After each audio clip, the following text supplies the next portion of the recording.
Welcome to Tea, Tentacles, and Talk, cozy conversations about LGBTQ plus romance. I'm your host, Chloe Archer. I'm also a writer of sci-fi and paranormal rom-coms, sometimes with tentacles. Before we get started with our episode today, I have a few quick announcements of my own.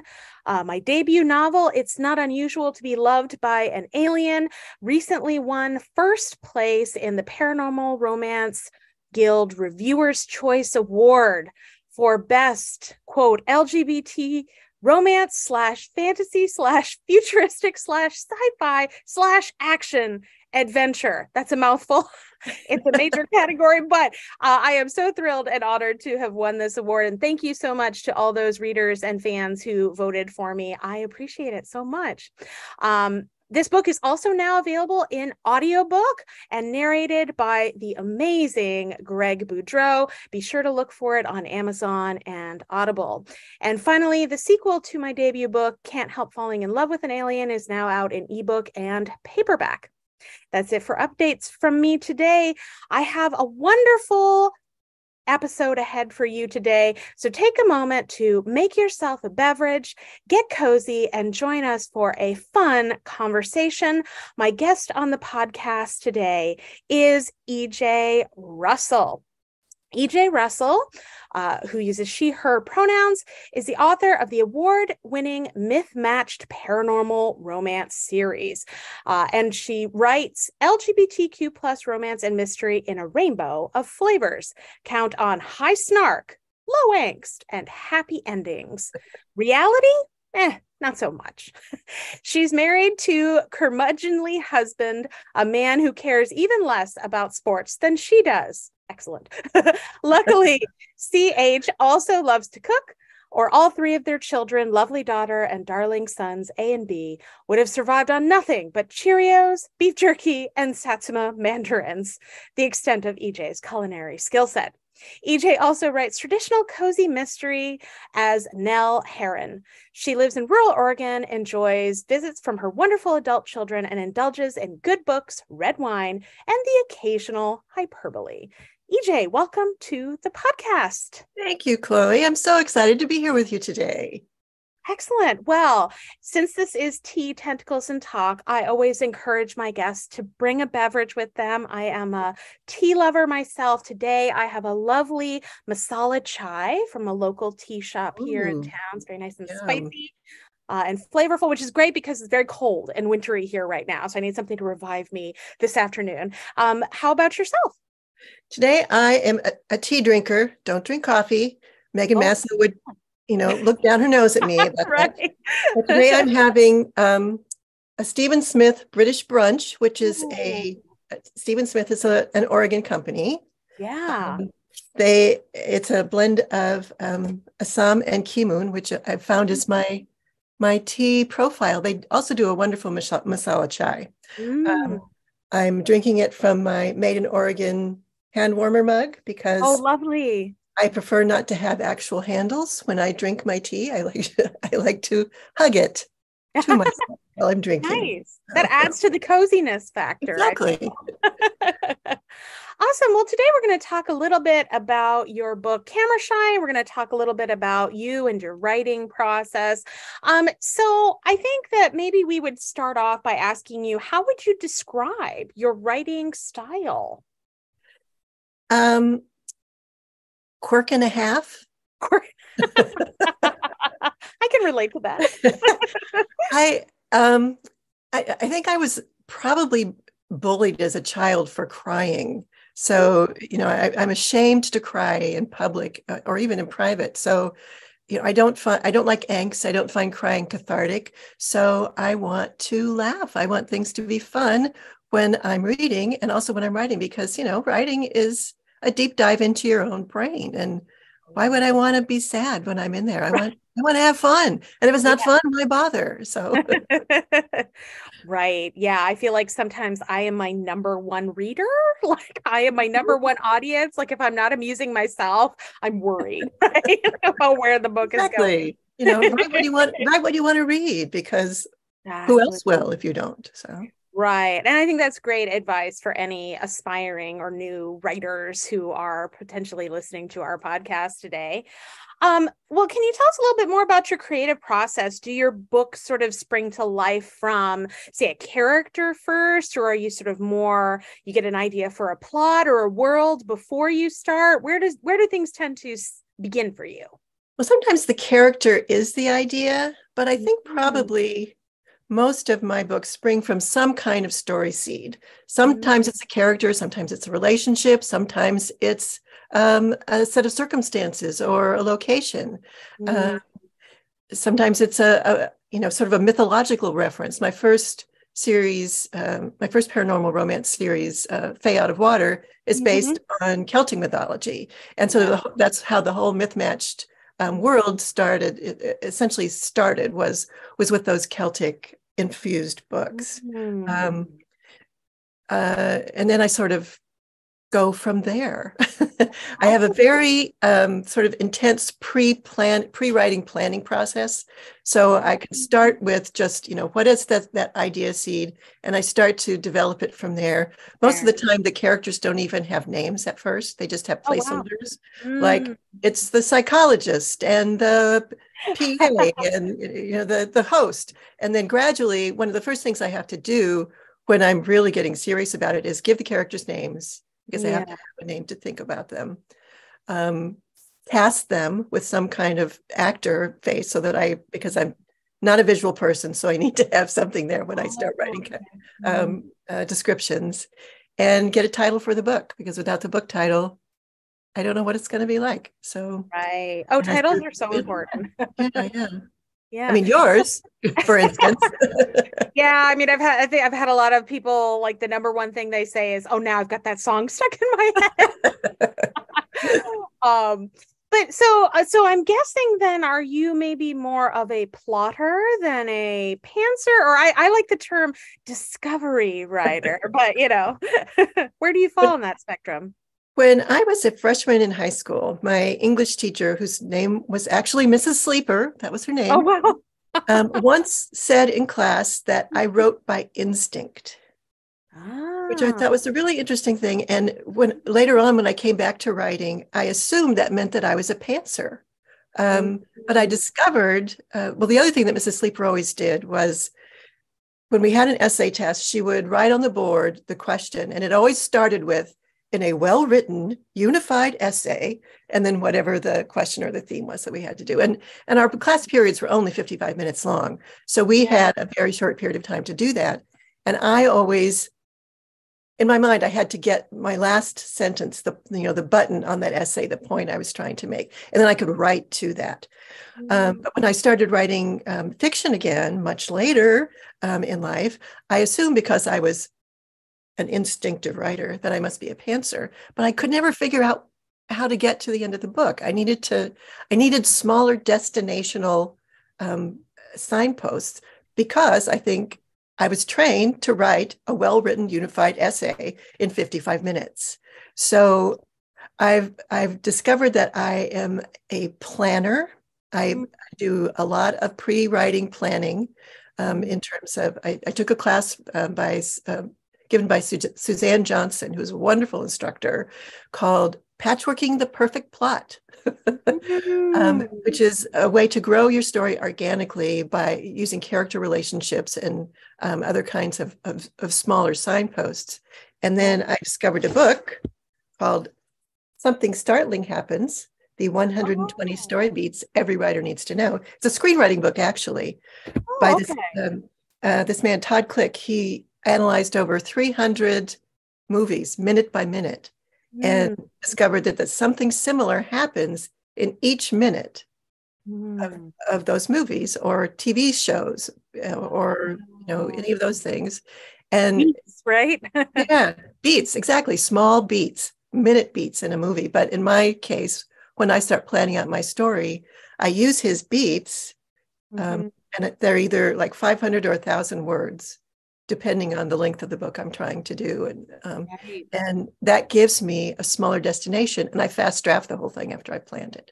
So I have to plot, I have to plan it all out, but as I'm going, it doesn't mean I don't discover things along the way. And as because I'm using those small incremental destinations, if I need to change it halfway through, it's fairly easy to sort of rearrange things and move forward. That's really cool. Yeah. You mentioned earlier that you're not really a visual person, and then you kind of mentioned this book that's about film. And I'm really intrigued because I thought everybody was the same when I was younger. And I realized when I got older, not everyone visualizes in their head the story when they read it or even when they write it. For me, I've always visualized, and it's always like a movie happening in my head when I'm reading or writing. Is it like that for you or no?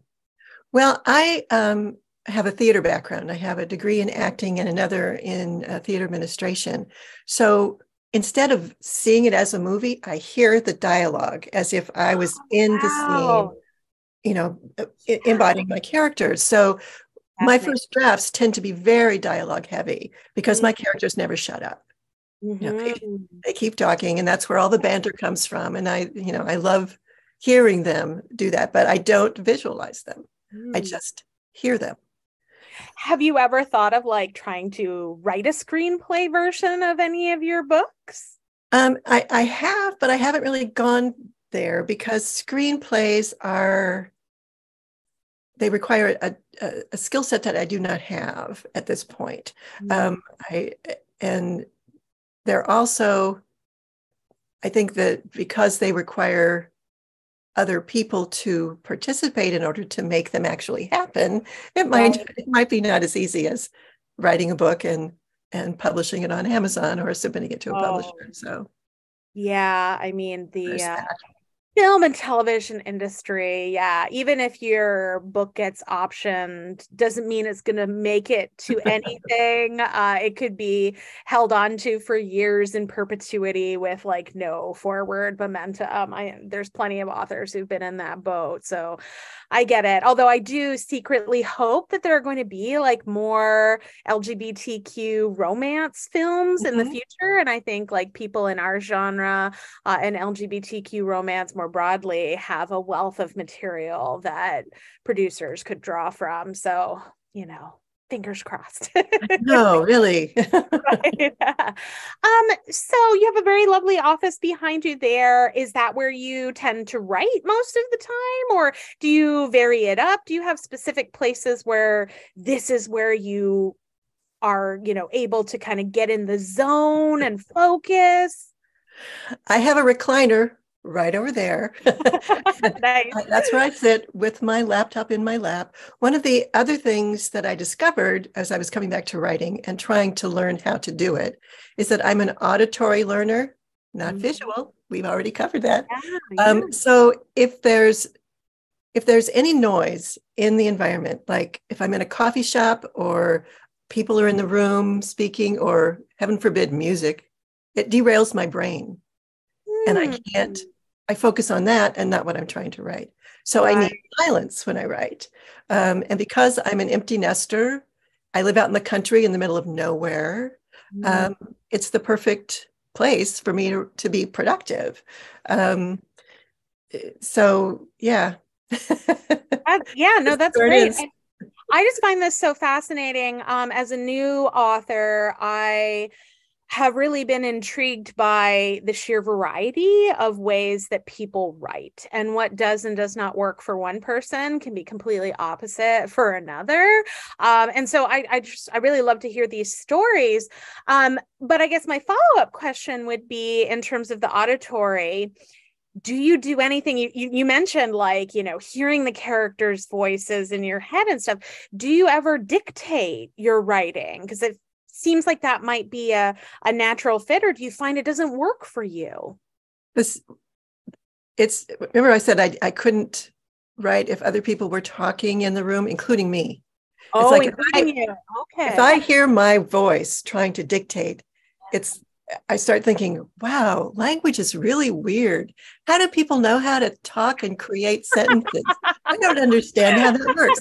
So it's like, I can't listen to anybody, even myself. So I've tried dictation and I just can't make it work. Right. Yeah. I'm sort of the opposite, where when I started writing, I have a real hard time just typing from a blank page.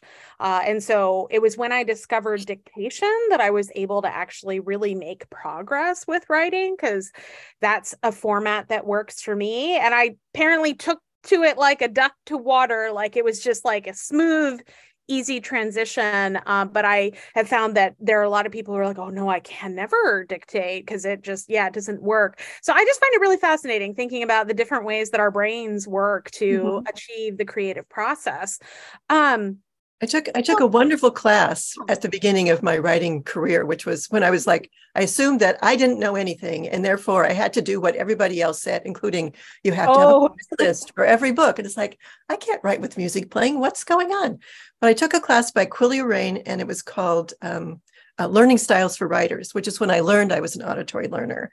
Yeah. But it's based on some research done by psychologist, and now I can't remember her name, but her name of her book was How Your Child is Smart. And it talked about the different kinds of learning styles and the sort of different tracks that our minds have, like subconscious, unconscious, and conscious, and how all of those things have to work together. And you just have to discover what your style is in order to be successful in making progress with your writing. And mine was, I don't care how many people use playlists, I'm not going to be one of them. Yeah. I mean, I think the most important thing I learned pretty early on was that there is no one thing that works for everybody. You have to find the things that work for you, and don't always feel like you have to follow herd advice, essentially. Right. Find your process and trust it. Trust your own process. Yeah, for sure. So tell me a little bit about why you chose to write. You mentioned that you write kind of in two main areas, so LGBTQ romance, but also cozy mystery. So can you tell me a little bit about why you chose those and how you balance them? Well, when I first came back to writing fiction, which I think it wasn't until fairly late in my life when I actually saw a post that Jim Butcher had written on his website about his writing process. And at that time, I had mostly been, this was like around 2008, I think, or before then. And before I had read in mostly fantasy, sci-fi, cozy mystery, and Jane Austen. And I would go in cycles. It's like, I'm only reading fantasy now. Okay, ready to switch. Now I'm going to read mystery. Is it time to read Jane Austen again? Okay, read all her books. So I assumed when I first started, especially since I had been sort of nudged by Jim Butcher's blogs, that I was going to go into urban fantasy. But then in 2008, I got a first gen Kindle. At the time, there was very little content, but Sarah Wendell of Smart Bitches Trashy Books collated romance group. And one of the books in that collection was Suzanne Brockman's Prince Joe. And I read that and I was hooked. And I just bombed through Suzanne Brockman's entire backlist. And if you know Suze, you know that one of her most popular characters is Jules Cassidy, who's a gay FBI agent.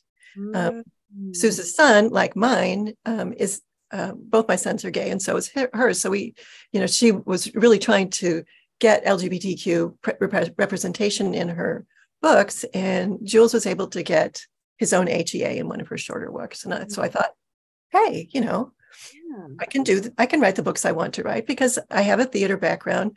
My best friend in high school came out to me in 1975 because of a conversation we were having about David Bowie. I didn't realize that I was gray ace and demisexual until I was like 60, because at that time, back in the day, those definitions in that language wasn't available to me. I just assumed that for all men, sex was the reason for a relationship, and for all women, sex was the result of a relationship. And when I discovered there were some other kinds of ways to codify that, I went, ding, I get it now. But I when I started then writing romance, I set it, my first series, in a summer theater because write what you know, right? My curmudgeonly husband and I met when we were both working in a summer theater. And I intended it to be a 6-book series, and, a different couple in each book. And some of them were MF and some of them were MM, because that was my experience. Yeah. And when I tried to pitch that at an event that we had here locally with my local RWA chapter, the editors and agents all said, no, you can't do that. You can't mix het and queer in the same series. Wow. You just can't. But then once e-publishing sort of took off, the rules relaxed quite a bit. And the first book I submitted was MF, but then and it was rejected. But then the second one I submitted to a publisher was MM, and it was accepted. And so that was my first published book, happened to be M&M. I proposed a second series to them. They published the first book, which was MF. They didn't take up the second one, which was MM. But at about that same time, a friend of mine who was writing gay romance at that time put me in touch with her publisher, and they accepted one of my queer supernatural suspense books. And since they wanted more from me and they only did queer books, that's what the direction I went, because you want to write for people who want stuff from you, right? Right. Plus, I found that I really enjoyed writing in those relationships, not only because of my sons and my friends, but because it evens the playing field in terms of gender bias for the characters. And I came of age right at the dawn of the modern feminist movement, and misogyny has always just really ticked me off. And it's really hard to get around that bias, because the way that men and women are treated, or non-binary people are treated in the world, just is not equal.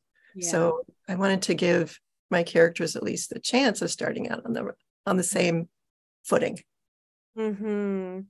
Yeah, that's wonderful. I think that e-publishing has really opened a lot of opportunities, particularly for LGBTQ plus literary content that wasn't really being published by traditional publishers beforehand. And I think, obviously still so much of, at least, MM and FF romance still tends to be largely indie, even if it's, published by a publisher. It's often a smaller one rather than a really big top 5, or I guess now they're almost top 4 or whatever publisher. So well, this is a great way to kind of segue into the book of yours that we're going to be talking about today. And so this is your book, Camera Shy. Can you tell us a little bit about how you chose the topic for this book, or how this kind of idea for the story came to you? Well, Camera Shy is kind of in the minority of my books, because it's a contemporary rom-com as opposed to paranormal, shocker, because normally I'm all about the weird. But I originally wrote it on a proposal back in 2019 to Karina Adores, because which was their, at that time, new category line. Yeah. As you know, category is all about the tropes. Yeah. So to develop the story, I tried to figure out what tropes I wanted to write about. So it was like, okay, fake engagement, boss employee, famous, not famous, enemies to lovers, weddings, reality competition. My son-in-law was a contestant on So You Think You Can Dance. So I can draw on some of his experiences to sort of so cool. Give me a little boost. So basically that was why I did it, was to fit in with that particular submission. Did you find it harder writing a contemporary when you have been so versed in kind of more paranormal, or? Well, yes and no. I mean, in one way, it's annoying because if I'm writing paranormal, I can make up whatever I want. Yeah, that is but nice.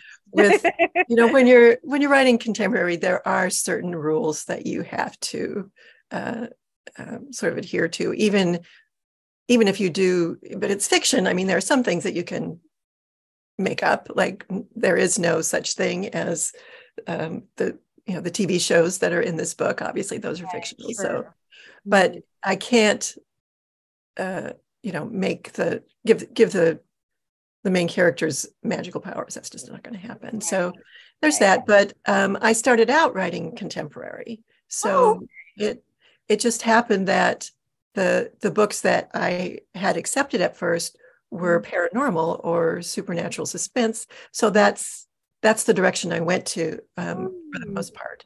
And that seems to be what my readers expect from me, even though the sort of accepted, I don't know whether it's accepted or not, but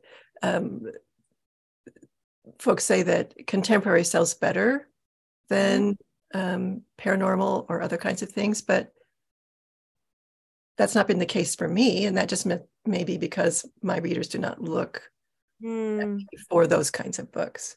But I enjoy writing contemporary when I get the idea for one. And I think the one that the last contemporary I wrote was based on the 2020 Olympics, which didn't happen, but but I released it as if they did, because that's it's fiction. We can do that.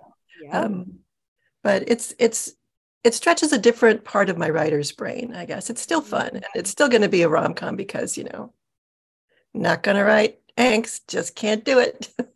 Right.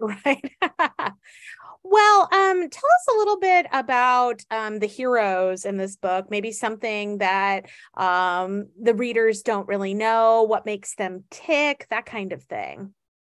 Well, one of the things that I always do in my vast pre-writing planning session is my character dossiers aren't particularly extensive, but I'll always start out, the first thing is their names. I need their names. And then I figure out what their archetype is, what their personality type is, an action verb for them that describes them, and sometimes Myers-Briggs if I go that far. Oh, wow. So Ari in Camera Shy is a warrior, obviously. His personality style is controller, and controllers are they're motivated by, let's see, I've got this written down. I better look at it so I don't tell you. Sure. No problem. Controllers. All right, what they respond to and what they respond poorly to. They respond well to getting results, and they respond badly to losing control. And the feeling that they're seeking is feeling powerful. Yeah. And Ari, in his role as a talk show host, is always, he wants to win. I mean, that's fairly obvious when you read the book. Yes. But those are his whole character, and the way that he reacts to things are informed by some of those first decisions that I made about him. And Dustin is a combination of a best friend and a lost soul archetype. His personality type is supporter, and supporters, they respond well to what do they respond well to? Acceptance.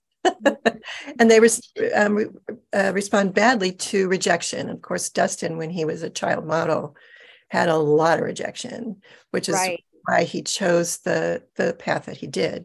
And the key feeling that supporters want to chase is feeling valued. He wants to be valued. And his action verb is manage. Ari's action verb is provoke. So those are the things that sort of were in the back of my mind as I wrote the book for both those characters. Oh, that's great. That's really interesting. Yeah, I mean, so obviously in this whole planning that you do, it involves a lot of research. And as many an author knows, Google is an important tool in our writer belt when we are looking up stuff. Mhm. Can you tell us what was the weirdest thing you had to Google for your story? Well, since it's a contemporary, it's not as weird as some of the other things that I've had to Right. Google. But I had to Google weddings, lots of Mm. weddings, and which was unusual for me because when my curmudgeonly husband and I got married nearly 37 years ago, um, I arranged our wedding so that there would be the least attention paid to me as possible, since I'm a 100% introvert, which, hiding at your own wedding is hard to do, but I managed it pretty dang well. Wow. And the weddings today are so different than they were back in the day when we got married. So it's like researching venues, researching the kinds of activities that go on for a wedding, because in the reality competition, which is a reality competition for wedding planners, I had to have a different thing, a different event happening in each episode. So I needed to go and say, okay, what kinds of things might you have?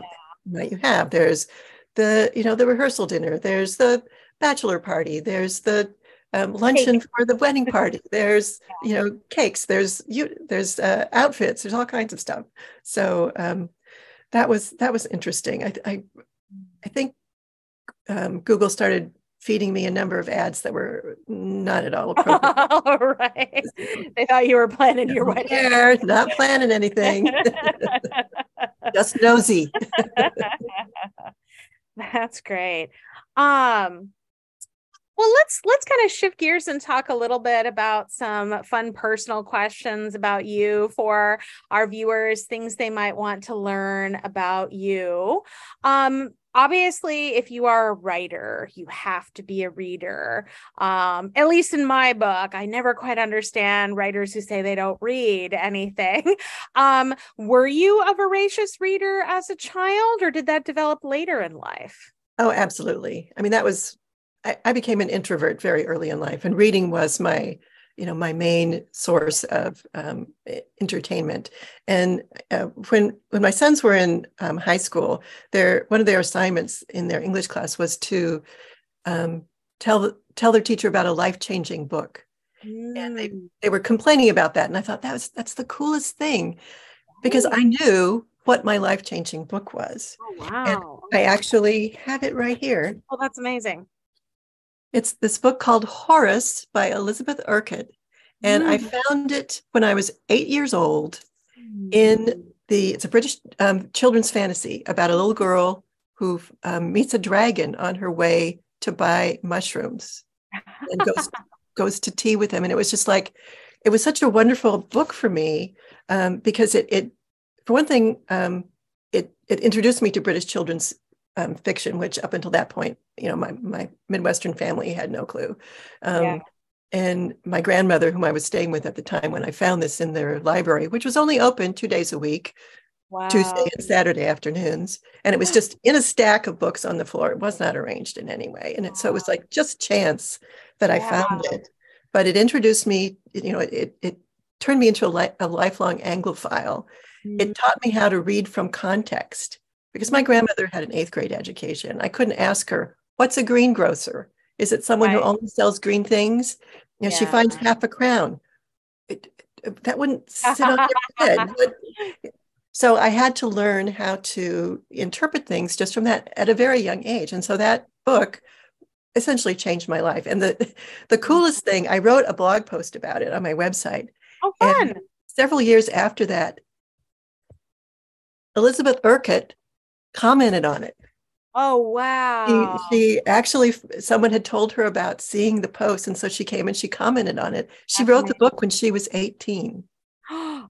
And it was illustrated by a friend of hers. Oh my God. So, I mean, it was just like, oh, I had this little fangirl moment because it was so wonderful hearing from, an author who changed my life. So yeah. That's so funny. I mean, I think the books from our childhood definitely influence us greatly, right? My grandparents and my father were all from England and they'd immigrated. And so when I was a child, my grandmother used to read to me from an illustrated children's book called The Wishing Chair by Enid Blyton. And like that inspired me and led me down a path to becoming a fantasy reader because, it's about these kids that get on this magical chair that flies them to strange and exotic lands and they have adventures there. And I mean, it's great. I highly recommend it for anyone with kids, but it's definitely one that has stood in my mind for a very long time as well. So I can very much relate to that. I guess one of my follow-up questions that came to me, again, going back to you being like an audio learner, do you like reading audio books? Or is your brain sort of like, I have the voice for the character and the narrator just doesn't do it right? I don't listen to a lot of audiobooks because I have to be doing something else when I'm listening to them. But it can't be anything that requires thought. Like I can't listen to an audiobook and read a recipe. Oh, yeah. Because those two things collide. So, I can play a video game while I'm, that doesn't require too much interaction when I'm listening to an audiobook. If I find a narrator that I like, sometimes I will listen to those audiobooks just because I want to hear that person. And I just finished listening to a series called The Rivers of London, written by Ben Aronovich, who's a British writer. And the narrator his first name is Kobna, and he has a hyphenated last name, last name is Smith. He's like a decorated British actor. He has an MBE. But his voice and the way that he embodies these books is just, I even though I sort of gave the magic system the side eye some of the times, I didn't care because for one thing, it's one of the most diverse casts that I've ever read or listened to. And also just listening to this guy talk, I could listen to him all day. He's wonderful. Right. And of course, some of the narrators I've worked with are also fabulous. Greg Boudreau, Joel Leslie, Kurt Graves, I go for the narrators if I can. Yeah. So as many a creative knows, we often have furry companions who like to sometimes get their feet into the creative process themselves. So what pets are currently on your keyboard? What are their names? Well, if you'll note in the back here, my office door is closed. That's because my two cats, Josie and Dashiell, who are named for Josephine Tay and Dashiell Hammett, both mystery writers, do not behave well when they come in. Already this morning, I have huge piles of paper on the floor, which they have managed to put down there for me. And Josie, when she was in here before, was sticking her head in the recycling bag. And I'm sure that it would have been on the floor and scattered all over the place. So in order for us not to be interrupted, I had to shut them out, though they were poking their paws under the door there for a while. Yes. Oh, very cute. Do you have pictures of them on your website? I don't have them on my website. I've included a couple in some of my recent newsletters. Oh, nice. Josie's gray and Dashiell is black. And Dashiell is, I don't know if this may be going a little further back than you might know, but in the early days of the Peanuts cartoon, Frida, the character with the naturally curly hair, had a cat named Farron. And whenever Farron showed up, he was just sort of draped over her arm. And that's Dashiell. You pick him up and he's like, he has no bones. He's just like drapes over your arm. It's hilarious. Yeah, I have two little dogs, two little Yorkies, Jasper and Teddy, and they're snoozing right now. They're having a little nap, but Yeah, they make me laugh on a daily basis. They're hilarious. Okay, well, because obviously I write in sci-fi, I have to ask my guests the question. For you, Star Trek or Star Wars, and why? Star Trek. Okay. September 8th, 1966. I Mm. watched the very first broadcast episode No of way. Star Trek on our black and white TV. Wow. My dad wanted to watch it, and I was like, and I think he was very sorry after that because he's, I think, lost interest, and I became obsessed. Mr. Spock was my first crush, not Leonard Nimoy, Mr. Spock. So yes, Star Trek all the way. Love it. Love it. Yeah, my dad introduced me to it as well. A little after it had been on the air. I grew up a little bit more with the Next Generation, with Patrick Stewart and all of them, but I like the old original ones too. Okay, so one of my last questions here, I feel like, especially for anybody who's writing romance, I always want to know, do you believe in love at first sight? Absolutely. The first time I saw my curmudgeonly husband, I literally felt a zing from my neck all the way down. And that was before so it was like attraction. Maybe it's not love, but it's certainly the sort of acknowledgement that this person is going to be important. And as we got to know one another better over the course of that summer, it's like, oh yeah, I was right. That's the way it worked. And 37 years later, actually 37 plus 4, because we didn't get married until 4 years after we had met. So. Wow, that's amazing. That's wonderful.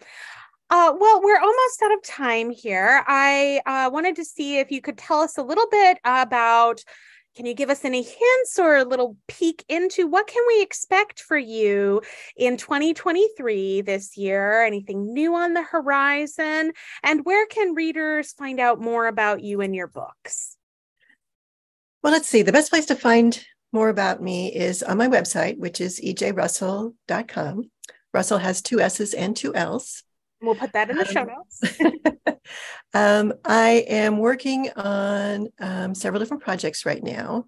One of them is the beginning of a new paranormal mystery series, which shockingly enough has no crossovers to any of my other books. I dearly love crossover. I know. Set in a small town. I have a contemporary small town series that I'm getting ready to start. I'm working with a sort of secret multi-author paranormal collaboration. So that one is going to be coming out in August.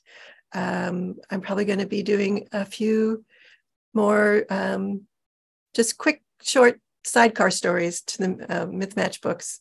I've got a couple of those that are free right now for my newsletter subscribers this year, and possibly another book in the camera shy world. Ooh, exciting! Yeah, so right. Yeah, you're taking it real easy. Yeah. Well, that's wonderful. Yeah, I will make sure to include all the necessary links and stuff in our show notes, and certainly encourage our listeners to go and check out Camera Shy, and we'll have links for that as well. Thank you again so much, EJ, for joining us on the podcast today. I hope you had fun. I know I did, and I'm sure our listeners are going to enjoy watching our interview. Well, thanks so much for having me, Chloe. I really enjoyed it. Wonderful. Thanks so much. And thank you, everybody, for tuning in. I'll see you again next month.